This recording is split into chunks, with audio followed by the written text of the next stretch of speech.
Tournons-nous à présent vers un tout autre sujet, celui de la dépigmentation. Ce procédé qui consiste à se décolorer la peau prend de plus en plus de l'ampleur et mieux encore, l'on constate qu'il s'étend également aux enfants. Notre rédaction s'est intéressée au sujet et voici le compte rendu que nous proposent Jessica Rallo et Nadège Arlidja.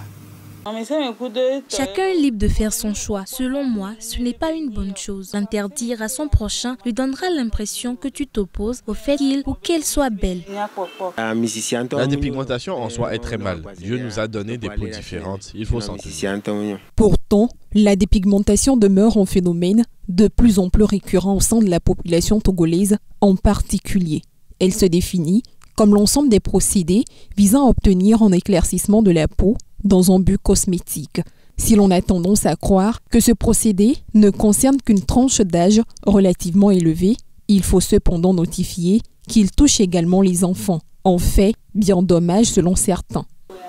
Le cas des enfants est vraiment dangereux. Utiliser des produits éclaircissants sur un enfant qui n'a pas son mot à dire dans le but de le rendre plus joli, c'est déplorable.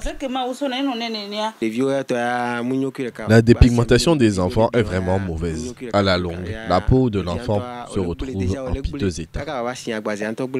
Ce phénomène n'est pas sans répercussion sur la santé des adultes, tout comme celle des enfants.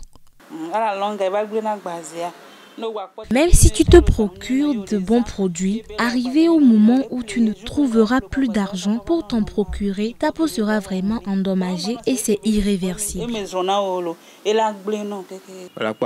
Certaines personnes se retrouvent avec plusieurs teints et ce n'est pas très agréable. Notre peau est bien résistante, mais s'adonner à la dépigmentation la rend fragile et cause de réels problèmes pour la cicatrisation en cas de blessure.